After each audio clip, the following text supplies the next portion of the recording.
నమస్కారం వార్తలకు స్వాగతం. ముందుగా ముఖ్యాంశాలు. కాళేశ్వరం ప్రాజెక్టుపై మంత్రుల సమావేశం, పలు అంశాలపై వివరణ.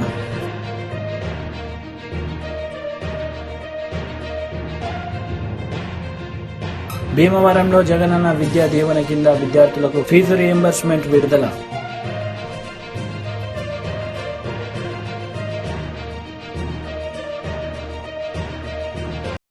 భీమవరంలో జగనన్న విద్యా దీవెన కింద విద్యార్థులకు ఫీజు రియంబర్స్మెంట్ను ఏపీ సీఎం వైఎస్ జగన్ విడుదల చేశారు. ఈ సందర్భంగా ఆయన ప్రసంగించారు. విద్యార్థులకు చివరి ఇన్స్టాల్మెంట్ గా చెల్లించాల్సిన ఫీజును కూడా ముందుగా ప్రీవియస్ క్వార్టర్స్ లోనే వారి తల్లుల ఖాతాల్లోకి ఇప్పటికే జమ చేశాం. ఈరోజు ఈ 4.5 సంవత్సరాల కాలం ఈ ప్రయాణం ఒక్కసారి గమనించినట్టయితే కేవలం ఈ ఒక్కటే ఒక్క పథకం, జగనన్న విద్యా దీవెన అనే ఒకే ఒక్క పథకం ద్వారా అక్షరాల 27,61,000 మంది పిల్లలకు 27,61,000 మంది పిల్లలకు వాళ్ళ పూర్తి ఫీజులు ఏమాత్రం కూడా ఆ పిల్లలు కానీ ఆ పిల్లల తల్లిదండ్రులు కానీ ఏమాత్రం కూడా ఇబ్బంది పడకూడదు అని ఆ పిల్లల తరపున ఆ పిల్లల తల్లులు అంటే నా అక్కలు నా చెల్లెమ్మల తరపున ఆ పిల్లలకు ఒక మంచి మేనమామగా అక్షరాల 27,61,000 మంది పిల్లలకు మంచి జరిగిస్తూ కేవలం ఈ జగనన్న విద్యా దీవెన అనే ఒకే ఒక్క పథకం ద్వారా అక్షరాల ఇచ్చింది 11,900 కోట్ల రూపాయలని కూడా చెప్పడానికి గర్వపడతా ఉన్నా. కేవలం ఈ ఒకే ఒక్క పథకం ద్వారా. ఇది ఒకటే కాదు, జగనన్న వసతి దీవెన అని చెప్పి ఈ 4.5 సంవత్సరాలలో పిల్లలు చదువులే కాదు, వాళ్ళ బోర్డింగ్ అండ్ లాడ్జింగ్ ఖర్చుల కోసం కూడా ఆ పిల్లలు ఇబ్బంది పడకూడదు, ఆ పిల్లల తల్లిదండ్రులు ఇబ్బంది పడకూడదు అని చెప్పి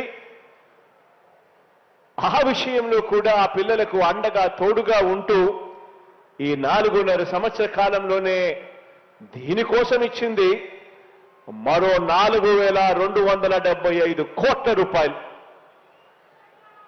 పెద్ద చదువులు చదువుతా ఉన్న ఈ పిల్లలకు ఉన్నతమైన చదువులు చదవాలి, ఆ చదువుల కోసం ఆ పిల్లలు అప్పులు పాలయ్యే పరిస్థితి రాకూడదు అని చెప్పి తపన తాపత్రయంతో జగనన్న విద్యా దీవెన, జగనన్న వసతి దీవెన అనే ఈ 2 పథకాలకు హైయర్ ఎడ్యుకేషన్లో ఉన్న ఆ పిల్లలకు మంచి జరగాలి అని తాపత్రయంతో అక్షరాల ఖర్చు చేసింది 16,176 కోట్ల రూపాయలు అని చెప్పడానికి కూడా గర్వపడతా ఉన్నా. ఈరోజు వీళ్ళ బ్రతుకులు మారాలి, ఈ కుటుంబాల్లో నుంచి ప్రతి ఒక్కరూ బయటికి రావాలి, గొప్ప డిగ్రీలతో బయటికి రావాలి, ఇంజనీర్లు కావాలి, కలెక్టర్ల వంటి పెద్ద పెద్ద చదువులు చదవాలి, డాక్టర్లు కావాలి అని చెప్పి వీరందరూ పెద్ద చదువులు చదివితే ఆ కుటుంబాలు తలరాతలు మారుతాయి అని చెప్పి తపన తాపత్రయంతో అడుగులు పడ్డాయి. మన ప్రభుత్వం అధికారంలోకి రాకమునుపు 2017-18కి సంబంధించిన ఫీజులు సైతం పెండింగ్ లో ఉన్న పరిస్థితులు, బకాయిలుగా ఉన్న పరిస్థితులు, ఎగ్గొట్టిన పరిస్థితులు, దానికి సంబంధించిన 1,777 కోట్ల రూపాయలు కూడా మనందరి ప్రభుత్వమే ఆ పిల్లల కోసం చిక్కటి చిరునవ్వులతోనే మనమే చెల్లించామని కూడా చెప్పడానికి గర్వపడతా ఉన్నా. ఈరోజు ఒక్కసారి తేడా గమనించినట్టయితే గత ప్రభుత్వ హయాంలో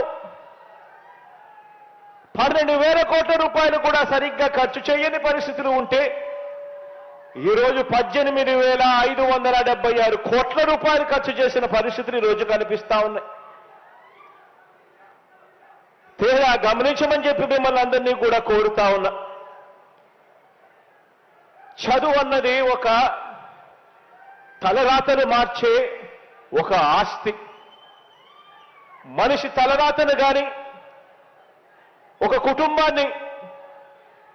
కుటుంబం పేదరికం నుంచి బయటికి రావాలి అని చెప్పి అనుకున్నా కానీ వెనకబడిన కులాల తలరాతలు గాని లేదా ఒక దేశపు భవిష్యత్తు గాని ఇవన్నీ కూడా మార్చగలిగిన శక్తి కేవలం ఒక్క చదువుకు మాత్రమే ఉంది అని కూడా ఈ సందర్భంగా తెలియచేస్తూ, దీన్ని గట్టిగా నమ్మాను కాబట్టి ఈరోజు మనందరి ప్రభుత్వం విద్యా విధానంలో స్కూల్స్ దగ్గర నుంచి, గవర్నమెంట్ బడుల దగ్గర నుంచి మొదలు పెడితే హైయర్ ఎడ్యుకేషన్ దాకా ప్రతి అడుగులోనూ కూడా ఈ 55 నెలల ప్రయాణంలో విప్లవాత్మక అడుగులు వేశారు. కాళేశ్వరం ప్రాజెక్టు సమావేశం నిర్వహించారు తెలంగాణ రాష్ట్ర మంత్రులు. ఈ సందర్భంగా పలు అంశాలపై వివరణ ఇచ్చారు. సహా ద ప్రాజెక్ట్ బికమ్స్ కంప్లీట్లీ అంటే inoperational or less operational for a period of time. అంటే మీరు ఆ రిపేర్కి పెట్టే ఖర్చుతో అదనంగా మొత్తం ప్రాజెక్ట్ మీద పెట్టిన పెట్టుబడి ఇంట్రెస్ట్ పే చేయాలి, కానీ మనకేమీ చుక్క నీళ్ళు వచ్చే అవకాశం అవపడదు. So we're hoping that the final decision and will be done after the enquiry. Experts committee ఉంటుంది, క్యాబినెట్ లో డిస్కస్ అయ్యి జరుగుతుంది. మరి ఇది ఒక డీప్ కన్సర్న్ ఉన్న విషయం నేను మనం చేస్తాను. ఈ బాంబుతో డ్యామేజ్ అనే విషయం కొంత ఇది ఇన్ఎక్స్ప్లికబుల్ గా ఉంది. ఎందుకంటే normally barrages and dams earthquakes resist చేయడానికి కూడా కట్టడం జరుగుతుంది. Actually they have to resist in earthquake. మరి ఇంత బాంబు ఏమైనా డ్యామేజ్ చేస్తున్నారు, అది it is totally doesn't look appropriate. ఇప్పుడు మీకు తెలవడానికి total project cost of Kaleshwaram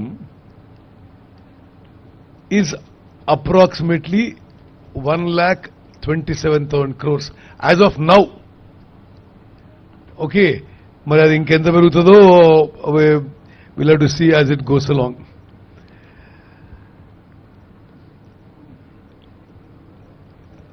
అంటే నేను approximately financial burden on the state of Telangana when Kaleshwaram project is completed will be about 10% cost of finance తీసుకుంటే 13,000 crores a year.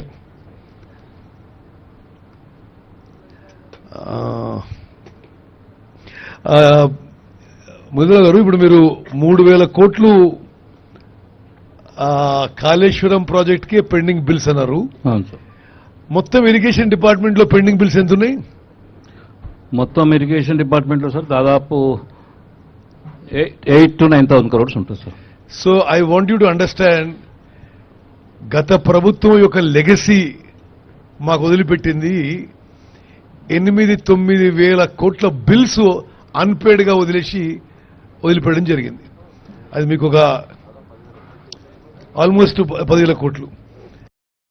రెండోది, అవసరం లేకుండా మీరు రిజర్వాయర్ పేరు మీద థర్డ్ టీఎంసీ తీసుకొని ఎవరో కేసీఆర్ బంధువుకు మీరు అది కట్టిపెట్టి నామినేషన్ మీద, అంటే అండర్స్టాండింగ్ టెండర్ మీద, అది అవసరమే లేదు థర్డ్ టీఎంసీ. ఆ రోజు కూడా నేను అసెంబ్లీలో చెప్పిన, ఇంత వేస్ట్ ఆఫ్ మనీ చేసి ఇవాళ ఎస్ఎల్బీసీ టన్నల్ లాంటి ప్రాజెక్టులు, గ్రావిటీతో వచ్చే ప్రాజెక్టులు, పాలమూరు రంగారెడ్డి, కల్వకుర్తి, నెట్టెమ్మ, భీమా, ఇవన్నీ కూడా మేము మొదలుపెట్టినవి 30% ఉన్నాయి. ఆల్రెడీ 10,000 కోట్లు పెడితే అన్ని కంప్లీట్ అయ్యి ప్రాణాయిత కంప్లీట్ అయితే చేవెళ్లే వరకు నీళ్లు పోతాయి. ఇవాళ తెలంగాణ ఎక్కడ ఉంటుంది మనం? అందుకనే ఇప్పటికీ రిక్వెస్ట్ ఏంటంటే, మీరు ఈ ప్రజెంటేషన్స్ ఇవన్నీ కూడా మాకు తెలిసినాయి. టోటల్ గా ఇంజనీరింగ్ డిపార్ట్మెంట్ సీఎం ఉన్నా సరే తప్పని చెప్పాలి మీరు. దీంట్లో నా గౌరవ మంత్రి గారిని ఒకటే కోరుతున్నది, దీని మీద సరి అయిన ఎంక్వైరీ చేసుకొని అసలు మీరు తీసుకొచ్చిన పంపులు 21 పంపింగ్ స్టేషన్స్ ఏ కంపెనీకి వెళ్ళి తీసుకొచ్చిండ్రు, టోటల్ అసెంబ్ల్డ్ మోటార్స్, దాని వాల్యూ ఎంత? బిహెచ్ఎల్ మోటార్ మా ఉదయ సముద్రం ప్రాజెక్టులో ఏఎంఆర్పీలో నేను ఫస్ట్ 99లో ఎమ్మెల్యే ఉన్నప్పుడు ఫిట్ చేపిస్తే ఇప్పటికి రిపేర్ రాలే. అంతకుముందే 2 years ముందు 25 years లో ఒక్కసారి బ్రేక్ డౌన్ కాలే మోటార్స్. మీకు కూడా తెలుసు మురళి ఈఎన్సీ గారు, ఎప్పుడైనా ఫెయిల్ అయినా మోటార్స్. ఈ చెత్త మోటార్లు అసెంబ్లీ మోటార్ తీసుకొచ్చి 1000 కోట్ల రూపాయల మోటార్ని 4000 కోట్లు ఛార్జ్ చేసిండు. డిఫరెంట్ కంపెనీస్, స్మాల్ కంపెనీస్కి వెళ్ళి తీసుకొచ్చి అసెంబ్లీ తీసుకొచ్చి ఫిట్ చేసిండు. ఎంత బాగా అనిపిస్తుంది అంటే మాకు ఇవాళ గవర్నమెంట్లో, మీ గవర్నమెంట్ నుండి సెటరేట్ చేద్దామన్నా సెటరేట్ చేయలేని పరిస్థితి తీసుకొచ్చారు మీరు. అందుకని ఆనరబుల్ మినిస్టర్ రిక్వెస్ట్ చేసేది ఏంటంటే ఈ ప్రాజెక్ట్ని ఎలా చేస్తారో, ఏం చేస్తారో దీన్ని ఒక ఎక్స్పర్ట్ కమిటీతో పాటు ఈ మోటార్స్ కానీ దీని మీద కానీ సీరియస్ తీసుకొని ఈ ప్రాజెక్టుని పూర్తి చేయడం కాదు, మధ్యలో గౌరవల్లి ప్రాజెక్టు దాన్ని ఆపేసాను. అంటే అప్పటి ప్రాజెక్టు పూర్తి చేస్తే, ప్రాణహిత పూర్తి చేస్తే కాంగ్రెస్ ప్రభుత్వానికి పేరు వస్తుంది, గౌరవల్లి పూర్తి చేస్తే అప్పటి ప్రాజెక్ట్. ఇవన్నీ మంచి పద్ధతి కాదు. మీరు ఇంజనీర్స్గా మీరు అడ్వైజ్ చేయాలి. మీరు మీ మాట విన్నప్పుడు మీరు వెళ్ళిపోవాలి మీరు అక్కడి నుంచి. ఇవాళ మీరు బస్వాపూర్ అన్నారు, కొండపోచమ్మ నిండింది, మల్లన్న సాగర్ నిండింది, 10 గండిపేటలంతా కెపాసిటీతో 54,000 ఎకరాలు చేసిండు. దాని కింద ఆలేరు, బస్వాపూర్, భువనగిరిలో మాకంతా డ్రైనేజ్ వాటర్ వస్తుంది. ఫీడర్ ఛానల్ దోచి మీరు ఒక 2 లక్షల ఎకరాలు నీళ్లు వస్తుంది. కుప్పం నియోజకవర్గం రామకుప్పం బహిరంగ సభలో టీడీపీ అధినేత నారా చంద్రబాబు నాయుడు పాల్గొన్నారు. ఈ సందర్భంగా ఆయన ప్రసంగించారు. నేను చూస్తున్న వాళ్ళకి ఏం అర్థం కాదు కానీ నా మీద నమ్మకం ఆ తల్లికి, ఆ తండ్రికి, ఆ పిల్లలకి. దానికంటే ఏం కావాలో అడుగుతున్నా. అందుకే మెడికల్ కాలేజ్ తెచ్చాను, ఇంజనీరింగ్ కాలేజ్ తెచ్చాను, యూనివర్సిటీ తీసుకొచ్చాం, డిగ్రీ కాలేజ్ పెట్టాం, జూనియర్ కాలేజీలు పెట్టాం, హై స్కూల్స్ పెట్టాం. ఇప్పుడే నేను వస్తా ఉంటే రెసిడెన్షియల్ స్కూల్ ఉంది, అక్కడ సోషల్ వెల్ఫేర్ నేను పెట్టింది. పక్కనే tribal welfare school, residential school ఉంది.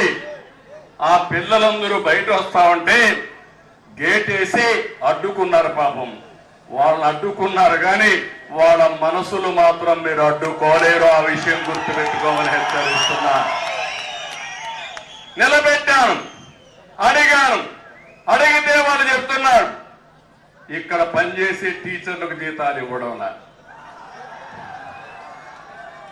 ఆడ పనిచేసే స్కావెంజర్కి డబ్బులు ఇవ్వడంలా.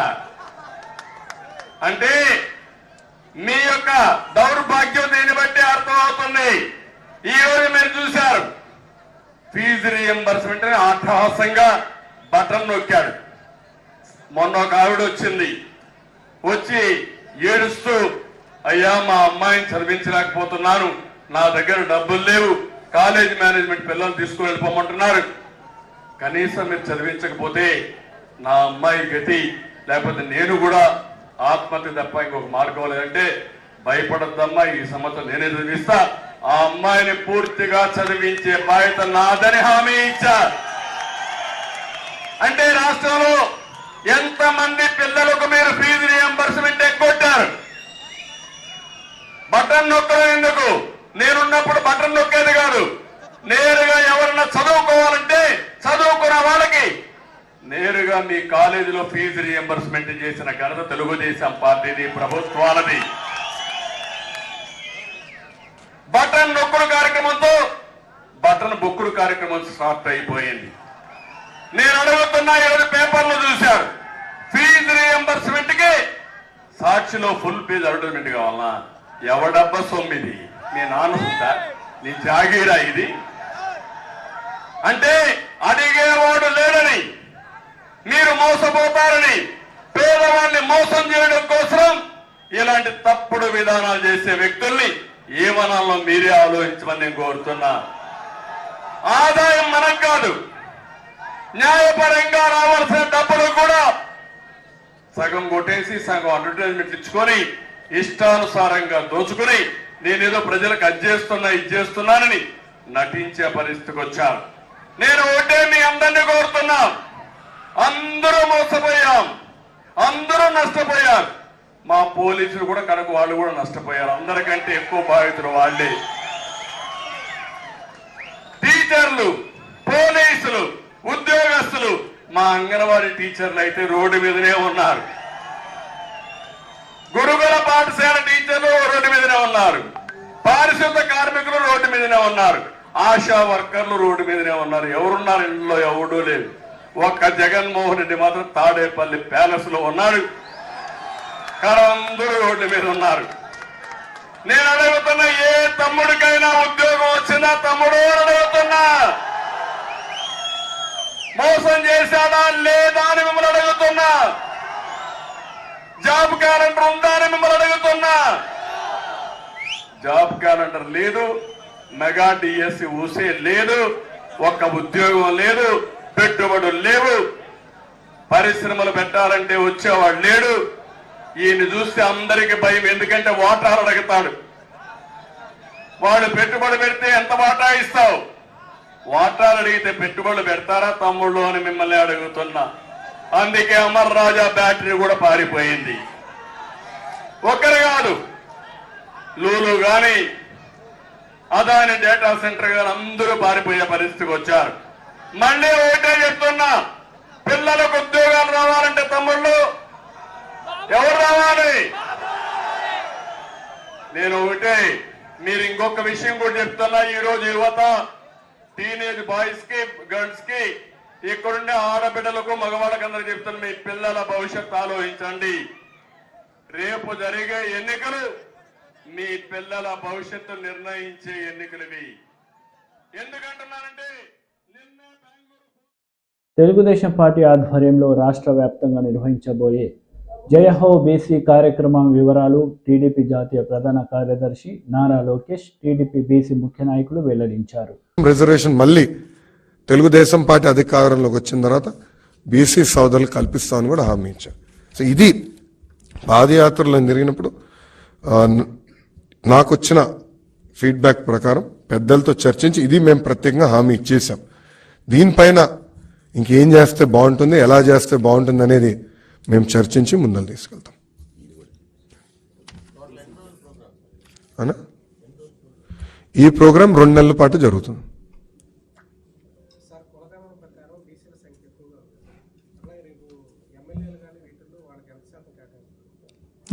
నాడు నేడు ఎప్పుడు బీసీ సోదరులకు ఎక్కువ సీట్లు ఇచ్చింది తెలుగుదేశం పార్టీ. అటు కౌన్సిల్లో కానివ్వండి, అసెంబ్లీలో కానివ్వండి, నామినేటెడ్ పోస్ట్లో కానివ్వండి, పెద్ద ఎత్తున బీసీ సోదరులకే మేము సీట్లు ఇచ్చాం. రేపు పార్లమెంట్లో కూడా అంటే ఎంపీ లోక్సభ కానివ్వండి, రాజ్యసభ కూడా ఎక్కువ శాతం బీసీలను పంపించాలని ఇప్పటికీ బాబు గారు నిర్ణయించుకున్నారు. మేము క్యాండిడేట్స్ ప్రకటించినప్పుడు అది మీకు తెలుస్తుంది. సామాజిక సాధికార బస్సు యాత్రలో మంత్రి పేర్ని నాని పాల్గొన్నారు. ఈ సందర్భంగా పలు అంశాలపై ఆయన ప్రసంగించారు. 3 సెంట్లు స్థలం ఇస్తానని చెప్పి మాట తప్పినోడు మాట్లాడిన మాట నిజమే. ఈ సెంటు స్థలం విలువ ఎవరికి తెలుస్తుందంటే ఇదే అనంతపురంలో ఇంట్లో భర్త గబాలన అన్నం తింటానో మంచినీళ్ళు తాగుతానో పడిపోతే కొడుకు గబాలన ఆటోలు వేసుకుని హాస్పిటల్కి తీసుకెళ్తే హాస్పిటల్కి తీసుకెళ్ళిన అరగంటకి కొడుకు తల్లికి ఫోన్ చేసి అమ్మా నాన్న చచ్చిపోయాడమ్మా అని చెప్తే గొళ్ళని ఇంట్లో ఏడుస్తుంటే ఇంటి యజమాని వచ్చి అమ్మా మీరేమన్నా అనుకోండి, మీ ఆయన శవాన్ని మాత్రం మా ఇంటికి తీసుకురాబాకండి, మీరు ఎక్కడికన్నా తీసుకెళ్ళండి అని చెప్తారా చెప్పరా? అద్దెంటికి శవాన్ని తీసుకురావద్దని మీ ఊళ్ళో చెప్తారా చెప్పరా? మా ఊళ్ళో అయితే చెప్తారు. ఇంటికి శవాన్ని తీసుకురావద్దని చెప్తే కనీసం మా ఊరు బందరు, మీ ఊరు అనంతపురం, కనీసం అంటే దుఃఖం తీరా తనవి తీరా దుఃఖం పోయే వరకు తనవి తీరా ఏడుస్తా కూడా అవకాశం లేకుండా భర్త శవం హాస్పిటల్ నుంచి సరాసరి శ్మశానానికి తీసుకెళ్తుంటే రోడ్డు మీద పడుకోబెట్టి రోడ్డు మీద ఏడ్చిన ఆ కుటుంబ సభ్యులకు తెలుస్తుంది ఈ సెంటు స్థలం జగన్ ఇచ్చినటువంటి అనంతాన్ని ఇచ్చినటువంటి ఈ సెంటు స్థలం విలువ. అవునా కాదా? అంతేగాని 3 సెంట్లు ఇస్తాను ఓటేయండి అని మాట తప్పిన ఈ ముసోడికి తెలుసుదా? మీ సెంటు స్థలం నా లెట్రిన్తో సమానం అని చెప్పినోడికి తెలుసుదా? ఇవాళ ఇటువంటి దుర్మార్గులు ఒక్కసారి వ్యత్యాసం చూసుకోండి. ఆ 75 ఏళ్ల ముసలి చంద్రబాబు మాటలు నమ్మి ఓటేస్తే ఏం అనుభవించాం. ఇవాళ జగన్ 50 ఏళ్లు కూడా నిండినటువంటి కుర్రాడు, అరే రాజశేఖర రెడ్డి కొడుకు కదా అని చెప్పి నమ్మి మనం ఓటేస్తే, ఓటేసినందుకు 50 ఏళ్ళు 5 పదులు నిండని కుర్రాడు ఏం చేసి చూపించాడు. ఈ రాష్ట్రంలో 12,000 కోట్ల రూపాయల డబ్బులు పెట్టి స్థలాలు కొని 31 లక్షల పైచిలకు మందికి నిరుపేదలకి, అరే పక్షికి కూడా, ఈ చెట్టు మీద ఉన్నటువంటి పిట్టకు కూడా గూడు కట్టుకుందామని గూడు కడతదే, అట్లాంటిది చచ్చేలోపు ఒక్కసారైనా సొంత ఇంట్లో నిద్రపోయి చచ్చిపోదాం, ఒక్క ముద్ద తిని చచ్చిపోదామని ఆశ తీరకుండా చచ్చిపోయే లక్షలాది మంది కోరిక తీర్చినటువంటి జగన్ గొప్పోడా. ఈ 75 ఏళ్ళు మనోళ్ళలో తిమ్మమ్మ మానుకొచ్చిన మరికి వచ్చినటువంటి వయసుకి వచ్చినటువంటి ఈ చంద్రబాబు లాంటి మనకు కావాలా? మళ్ళీ వాళ్ళు అడుగుతున్నాడు, మళ్ళీ నాకు ఓటేయండి అని. మరి 2014 నుంచి 19 దాకా నువ్వే ఉన్నావు కదా, ఇవాళ ఆడవాళ్ళందరికీ ఫ్రీ బస్సు అని చెప్తున్నాడు. మరి 14 నుంచి 19 దాకా ఫ్రీ బస్ ఇచ్చావా? ఇవ్వలేదు కదా. డ్వాక్రా వాళ్ళకి డబ్బులు వేస్తా అన్నావు, వేసావా? రైతులకు రుణమాఫీ అన్నావు, వేసావా? మరి రేపు బస్సు ఇస్తావా? ఇవాళ అధికారం పోతే అరచేతిలో వైకుంఠం, మీరు ఎప్పుడున్నారా? అరచేతిలో వైకుంఠం చేపిస్తారని చంద్రబాబు నాయుడు కొడిసి అరచేతిలో వైకుంఠం చేపిస్తున్నారు. మరి 14 నుంచి 19 దాకా ఇవాళ చెప్పిన 6 హామీలు ఏమైనాయి? అప్పుడు కూడా హామీలు ఇచ్చావు కదా. పవన్ కళ్యాణ్ బొమ్మ, సినిమాలు చూడరా మీరు? పవన్ కళ్యాణ్ బొమ్మ, చంద్రబాబు బొమ్మ వేసి ఇంటింటికి పంపించాడు కదా. ఇది నా హామీ, 600 హామీలు, 3 సెంట్లు స్థలం ఇస్తాను, డ్వాక్రా అక్క చెల్లెళ్ళకి రుణం బేషరతుగా చేస్తాను, రైతులకి రుణమాఫీ కూడా కాదు, వ్యవసాయం కోసం తాకట్టు పెట్టినటువంటి బ్యాంకులో ఉన్న ఆ ఇంటి ఇల్లాలు నగలు కూడా నేనే వదిలించుకొస్తానన్నాడు. తాకట్టు వాకట్టు అయింది. మీ దగ్గర వాకట్టు అంటారు, ఏమంటారు? వేలం అయిపోయింది. తాకట్టు వేలం వేసేసారు బ్యాంకోడు. చంద్రబాబుని నమ్ముకుంటే పుల్లు క్రాబు, ఖర్చక్కర్లా, పుల్లు క్రాబు కొడతాడు. ఇవాళ ఏమండి, ఏదోటి ఇవాళ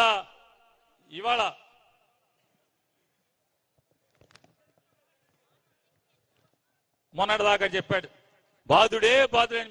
మీ ఏపు వచ్చారా? ఊరికి ఒక పసుపు జెండా వచ్చుకుని బాధుడే నడుచుకుంటా పోయారా? ఏంటయ్యా వీళ్ళు చెప్పేది?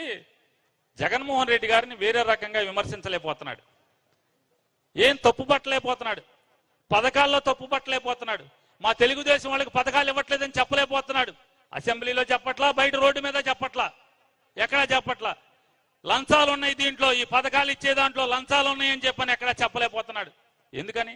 ఆఖరికి జగన్మోహన్ రెడ్డి మీద విషం చిమ్మేటువంటి చంద్రబాబు కూడా ఈ పథకాల్లో లంచాలు ఉన్నాయి, లంచాలు తీసుకుంటున్నారు. గతంలో జన్మభూమి కమిటీల ద్వారా ఇంటికి 30,000, పెన్షన్కి 3,000 ఇట్లాంటి లంచాలు ఎక్కడా లేకుండా పోతున్నాయి. ఒక్క నయా పైసా లంచం లేకుండా 2,45,000 కోట్ల రూపాయల్ని ఇంతమందికి పంచిపెడుతున్నాడు అనే దాంట్లో ఒక్కరోజు తప్పు పట్టట్లా. ఏంటంటే రేట్లు పెరుగుతున్నాయి, జగన్మోహన్ రెడ్డి గారి దగ్గర రేట్లు పెరిగిపోయినాయని మాట్లాడుతున్నాడు. ఏంటి అని చెప్పని నేను బెజవాడ నుంచి వచ్చేప్పుడు బెంగళూరులో, అంటే బెజవాడ నుంచి పొద్దున్న బయలుదేరి బెంగళూరు దిగి వస్తా దారిలో కారు ఆపి చంద్రబాబు నాయుడు అంగడి ఉంది, హెరిటేజ్ అంగడి. తెలుసా? హెరిటేజ్ అంగడి తెలీదా? చంద్రబాబు నాయుడు గారికి సొంతంగా ఉన్నాయి. వాళ్ళ ఆవిడ గారును కోళ్ళ గారు నడుపుతారు. హెరిటేజ్ అంగళ్ళు ఉన్నాయి. పాలు పెరుగు ఎచ్చాలు కూడా అమ్ముతారు. ఎచ్చాలు అమ్మేదేమో బిగ్ బజార్. ఈ మధ్య 2016లో బిగ్ బజార్కి వాటాకి అమ్మాడు. బిగ్ బజార్లో ఎచ్చాలు అమ్ముతారు, హెరిటేజ్ లో పాలు పెరుగు నెయ్యి అమ్ముతారు. వెళ్తే బెంగళూరులో ఆగి అడిగాను, 1/2 లీటర్ పాలు ఎంత అండి అని. వార్తలు ముగించే ముందు ముఖ్యాంశాలు మరోసారి. కాళేశ్వరం ప్రాజెక్టుపై మంత్రుల సమావేశం, పలు అంశాలపై వివరణ.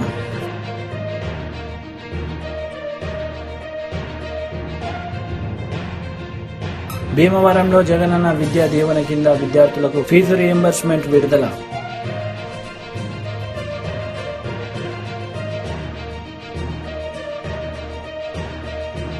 ఈ వార్తలు ఇంతటితో సమాప్తం. తిరిగి ప్రసారమయ్యే వార్తల్లో మళ్ళీ కలుద్దాం. అంతవరకు సెలవు. నమస్తే.